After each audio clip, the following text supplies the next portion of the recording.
కొంతసేపు మీతో పంచుకుంటాను.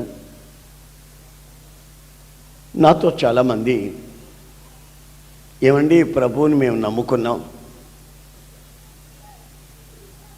ప్రభు కార్యక్రమాలలో యథార్థంగా ఉండాలని మేము ఆశిస్తున్నాం,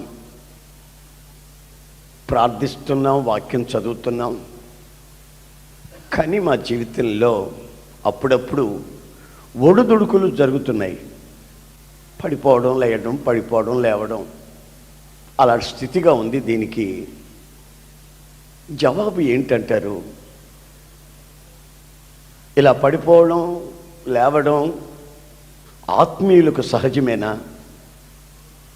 దీనికి సొల్యూషన్ అంటూ ఉండదా అని చాలామంది నన్ను అడుగుతుంటారు. ఇంకా మరికొంతమంది ఏమంటారంటే, ఏమండి